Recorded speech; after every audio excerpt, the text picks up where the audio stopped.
What is up? It is a beautiful morning. The sun is shining. The temperature's perfect. The Leafs are still alive. A 4-3 winner over the Bruins in Boston, extending their Stanley Cup playoff experience for 2018 to at least one more game. Admit it, you didn't think the Leafs would still be here, did you? After Game 4, you had it wrapped up, right? Well, not all of you. Some of you are eternal optimists. Others are just total curmudgeons. We have something for both of you on this podcast. Mike Augello is standing by. We'll look back. We will look ahead. This is the Leafs Convo starting now.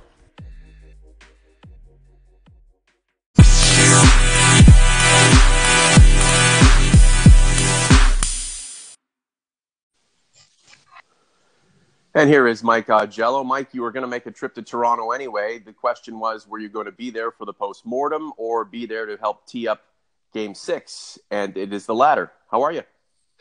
Good morning, Norman. Well, I'm not sure if media day would have been today if they had lost, but I'm heading up for media availability and for the Game 2 of the Marlies and the Utica Comets today. So thankfully, I'm sure appreciatively for Leaf fans, this is not the postmortem that you're referring to. It is the team is alive barely, and we'll play Game 6, and we'll see where it goes from there.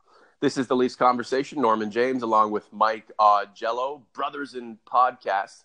Game 4, Mike, the Leafs had pretty much the whole of the play for 2 periods at least. They outshot the Bruins. They looked pretty good, but just weren't able to hold home ice advantage, at least for Game 4. Then they go back to Boston for Game 5, facing elimination. Massively outshot.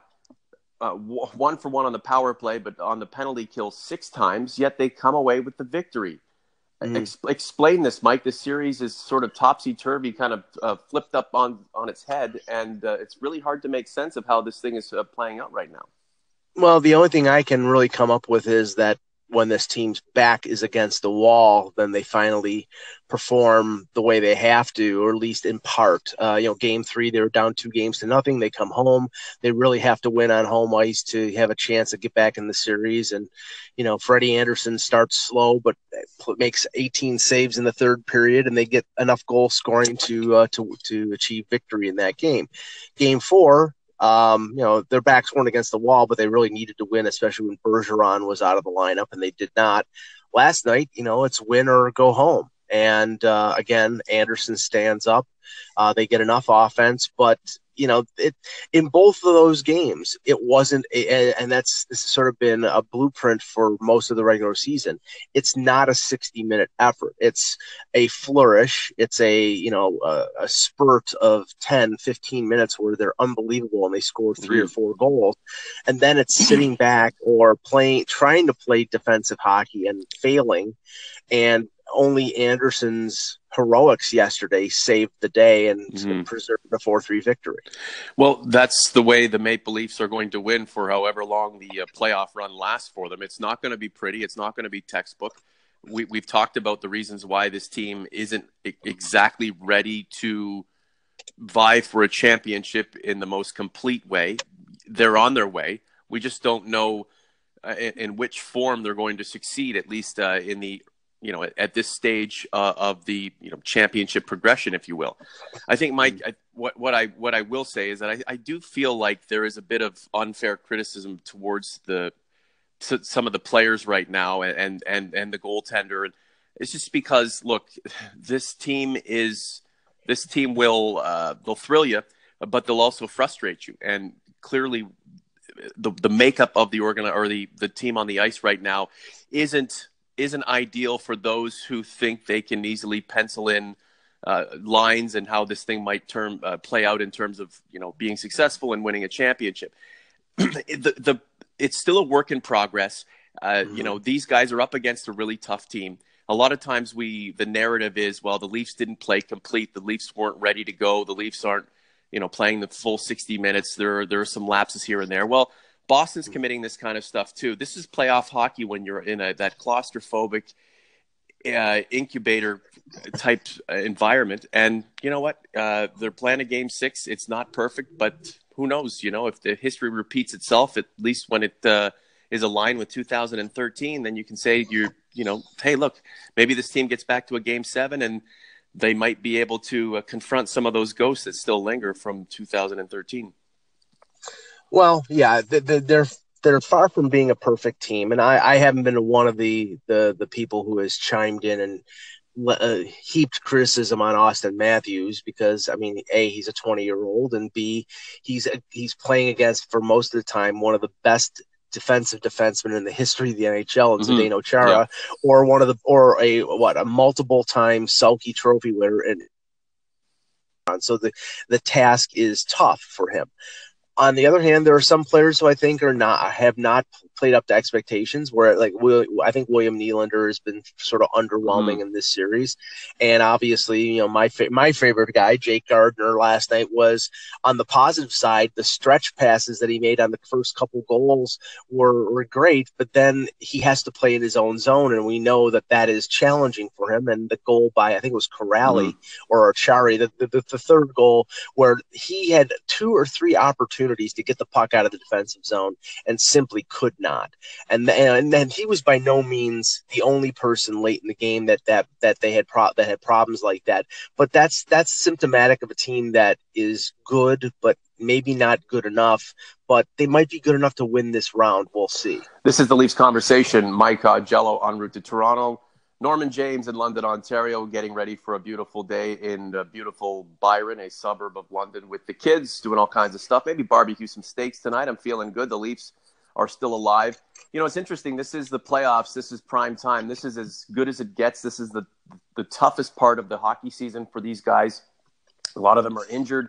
They're dead tired. They're mentally exhausted, yet they have to find another gear to push forward because, look, you have to have 16 wins to hoist that Stanley Cup, and it's 2 in the bank for the Leafs, 3 in the bank for the Bruins. It feels like it's been a pretty long series already, and boy, oh boy, the journey is just getting started. It's amazing, though. We expect these players to be perfect, and we're expecting them to improve, and we're expecting their game plans to become tighter and tighter in such a crazy environment. These are the playoffs, and look, I've just noticed there's a lot of almost unnecessary angst towards these players and the team as a whole based on a lack of performance here and there. And I'm thinking to myself, these guys are really trying. I don't want to sound like the team mother here where, everybody should get a medal. But these, like Connor Brown, all of a sudden is, he's worth something now because he scored, but he was terrible prior to that. Well, remember, it also depends on where these players were put in the lineup, and were these players situated in the right line combination for optimal performance. And this is another thing we should probably bring up, that Mike Babcock, when push comes to shove, faced with elimination, having to do something to, roll the dice, whether it's going to work or not, roll the dice again with some of these line combinations. I've heard the term, throw the lines in a blender and just see what you get. You know what? Whatever the concoction was from Mike Babcock's perspective and the way he penciled them in, it worked. And for as much as we like to harp on the guy for, the line juggling, you have to give the guy some credit. Well, yeah. First, Connor Brown, and I know that when he scored yesterday, somebody came out and said, well, that's his second goal in 27 games.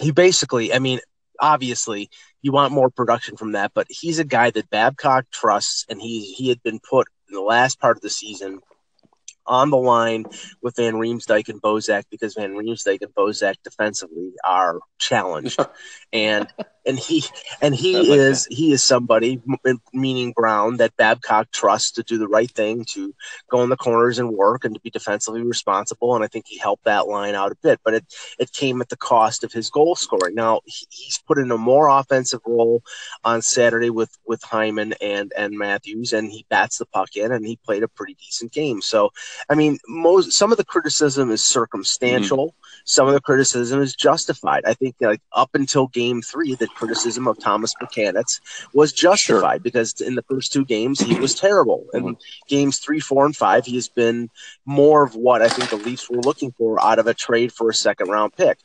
Jake Gardiner has been good offensively, has eaten minutes, but he also, as I've said previously, he's had some problems in his zone, which has been chronic over his career. Ron Haynes, he had a great night yesterday in terms of penalty killing, in terms of blocking shots. I think he played 27 or 28 minutes. But earlier in this series, I thought he played on bordering a nap at times, and that might have been because he's been really severely overworked. So it's I don't think it's like that the analysis of some of the players on the Leafs is sort of like anything against them. Mm-hmm. I just think it's Sure. When it's a logical critique of players who I think at times are playing well and at times are not, and you just have to be truthful with that. This is the Leafs Convo. Jello and James.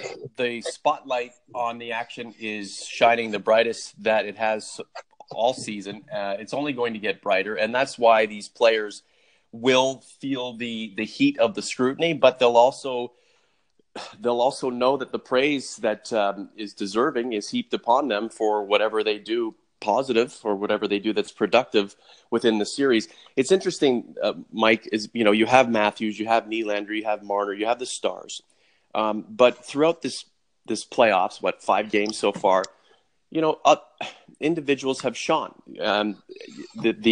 The credit has been able to be spread out based on who the hero is that game. Thomas Plekanec looked good when he was faced with a lot of adversity and put up based on also too the trust shown by the head coach. We've seen Austin Matthews come to the fore. Mitch Marner's been good. Connor Brown scores a goal. Morgan Riley's had a big game. So everybody's kind of carried a bit of the weight at the end of the day. However, we haven't seen the team collectively all be firing on full throttle, all cylinders, right, Mike? And maybe that's something that has yet to take shape, and it might be something that we witness in Game 6. You just never know. So while everybody has pulled their weight individually at times, collectively everybody hasn't been playing 100% top of their game. And the thing about the playoffs is just when you think your team is down, the next night they come out and they look gangbusters. So in terms of Game 6, it's anybody's guess, but if history repeats itself, this thing could be going back to Boston for Game 7. Well, I think it's a sign of youth that not everybody's on the same page, or not everybody is performing at the same level.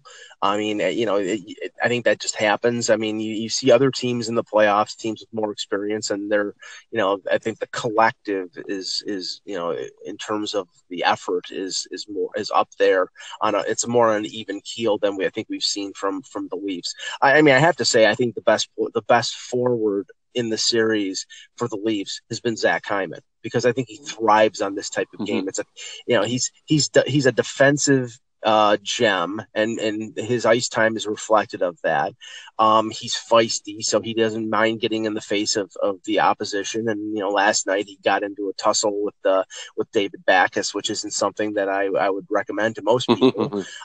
So he has risen his level of play. And and I just think that some other players on the team. I think Andres Janssen, for being somebody with very little NHL experience, has been pretty darn good in a support role. And last night scores a big goal with Kadri with the assist. So I mean, you're getting contributions. It's just I don't think you're getting the same level of contributions from everybody. And maybe in the final 2 games, if they do win Game 6 on Monday, maybe we'll see more consistency of effort. This is the Leafs Conversation. Mike Augello, Norman James. That Janssen goal was beautiful. The pass that he received from Kadri, the way that Kadri feathered that pass right up through the slot to the net. Janssen scores. Beautiful stuff. That was artistry from Kadri. Let's quickly talk about his impact, his return from the 3-game suspension. I've never been so happy to see the guy. I trust him wholeheartedly now. He is a great two-way player. He's got poise. He's got leadership. He brings that heart and desire. I mean, even his pre- and post-game clips get me hyped up. And it's not that he's a rah-rah guy. It's just the things that he says. And he's dedicated to winning. He wants to get it done. And, boy, the Leafs needed him, and he came through.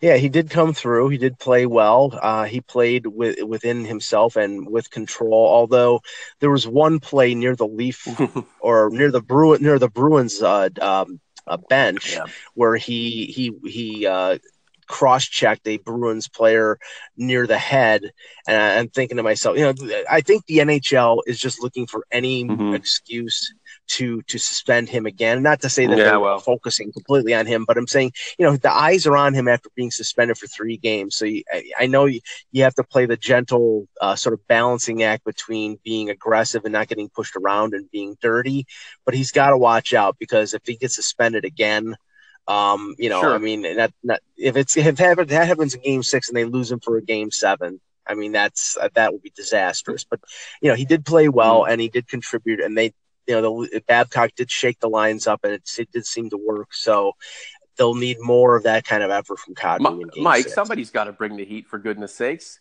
I mean, the thing about Nazem Kadri, he plays, he walks a fine line, right? He's a high wire act, but somebody's got to bring the heat. And let's just face it, like, whether we're upset with him over erratic play or dancing a little too close, flying a little too close to the sun, if you will, the team needs Nazem Kadri if it wants to be successful. No. So it's a double-edged sword. You don't want him to get suspended, but he's one of the most. He's an agitator. He's aggressive. He kind of sticks out like a sore thumb on this Leafs team. It's not like this team is a bunch of bruisers and a bunch of Brad Marchands. Somebody's got to do that kind of stuff, and it's Nazem Kadri. He walks the fine line, and you know what? If he crosses it, then he's going to have to pay the piper. But it's not like he comes back from suspension and then has to get all tentative, because that's not his game. He's not going to succeed, nor will the team. No, I think he has to play on edge, but I also think he has to make sure he doesn't go over it, and that's all. That's all I'm saying. Okay. It's like, I mean, I want him to play aggressive, because there are very few players on this team that can. Komarov is out of the lineup. Mm-hmm. I think Polak is too slow on the blue line to be able to. And that's not a criticism. You're right. It's just the reality. No. But anyways. No, you're right. Just a few more minutes. The Leafs Convo. Check out our YouTube page. It's blowing up big time, and we appreciate anybody who's subscribed, like the page, who's listening to the YouTube. Go ahead and listen through Anchor, listen through iTunes, then go on YouTube. We have all of our archived episodes of the Leafs Convo there. The page is growing every single day, and we appreciate your feedback if you can do that for us. The Leafs having to kill off 6 power plays. I mean, come on, man. I mean, they went 1 for 6 on the PK. That's pretty good considering how lousy the penalty kill has been in this series. I mean, in Boston, facing elimination, 6 PKs. It's not like the referees are doing this on purpose and trying to, slant the ice in favor of the Bruins. But, the Leafs did have to deal with quite a bit of adversity, and that's a nice little test that's passed, giving them hopefully some confidence going into Game 6. And whether this series is pretty much over in Boston's favor at some point over the next 72 hours remains to be seen. But the Leafs can take away the positives from this Game 6, Babcock, Lou, Shanny, as they go forward with planning to say, okay, we do have the foundation here. We were able to come through this mud and, see the light in terms of a Game 6 and maybe a Game 7. So we've learned something. They learned something last night, didn't they, Mike? Well, they got a better performance out of their PK than they've had in the entire series. I believe they were 5 for 11 in terms of, or Boston was in terms of effectiveness on their power play. And last night they went 1 for 6. So, you saw Hainsey, Polak, and Zaitsev block 10 shots. That's a lot. And that was a good performance by them after they really had some problems in the series. But the whole point here is to stay out of the penalty box. And the referees, I thought, were a little suspect yesterday. That one call on Janssen where he shoved Pasternak was really a ticky-tack call. I didn't think the Bozak penalty was a penalty. And then I really hate these slashing calls where the stick, which basically has a break point in the middle, just snaps like a twig. And, Polak gets called for that, and it's 1 minute and 33 seconds on a 5-on-3. I mean, that up 4-1, that really changed the momentum of the game, even though Boston didn't score on the 2-man advantage. The play shifted at that point, and basically the Leafs were defensive for the rest of the game.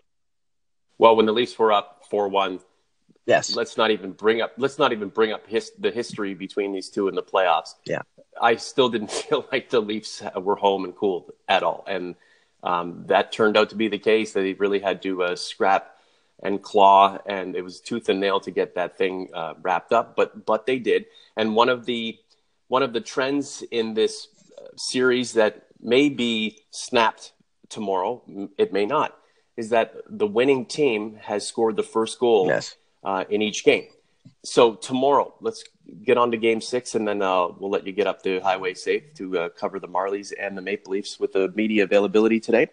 I want to see the Maple Leafs come out with just a good, solid, professional start. I mean, they don't have to be skating around like their heads are cut off and, hitting too much or doing anything that's just too crazy. I mean, we're 5 games into the series now. There should be at least an element of calm that sets over both teams.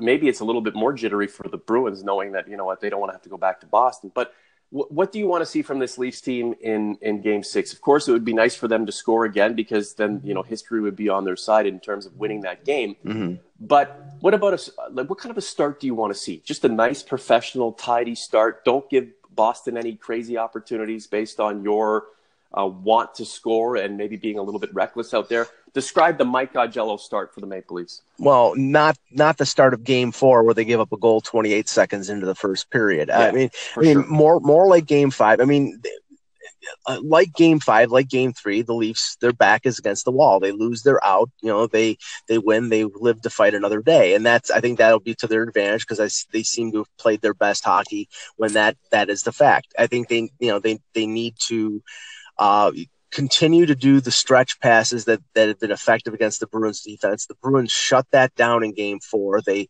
sort of sat back and prevented Gardner and Riley from throwing those long bombs. But in Game 5, they had success early on doing that. So they're going to probably have to establish that again. And if the Bruins adjust, the Leafs are going to have to adjust accordingly and carry the puck into the offensive zone. And if they do that, with their speed, they should be able to take advantage of the Bruins. I mean, we know that the Bruins have some injuries, and I'm sure the Leafs have their own bumps and bruises. But if they use their speed effectively, they can win that game and go back to Boston for Game 7.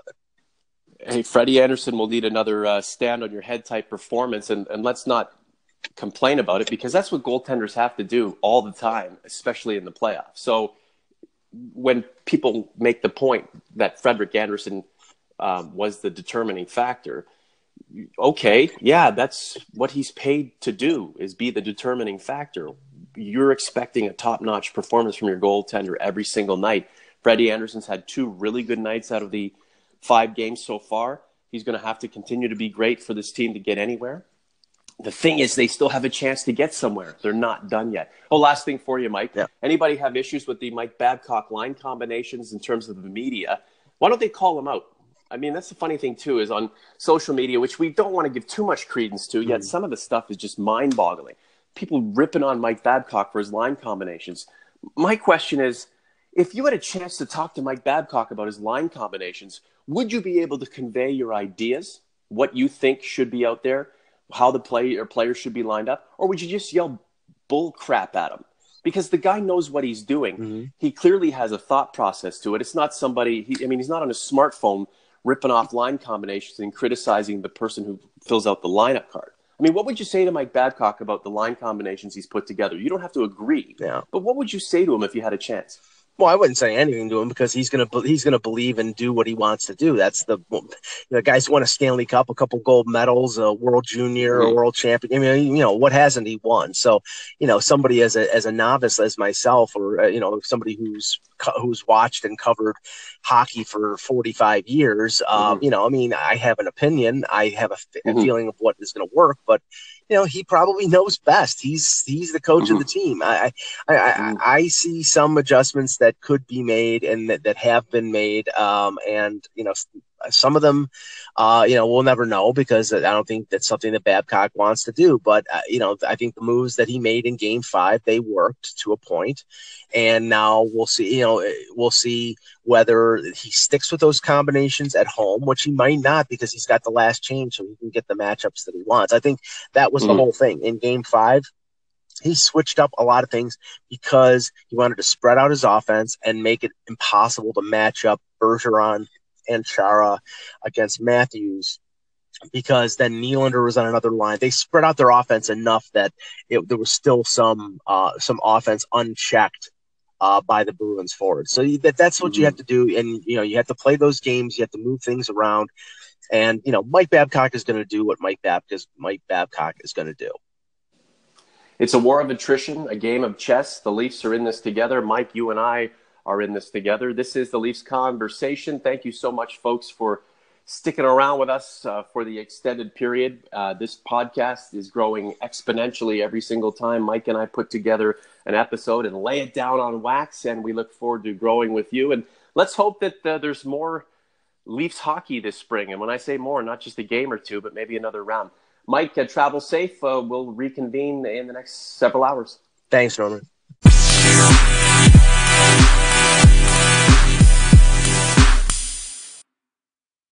That'll put a bow on another edition of the Leafs Conversation. You have to love Mike Augello. He invests his 2 cents, and we get $1 million worth of vital information from a really great guy.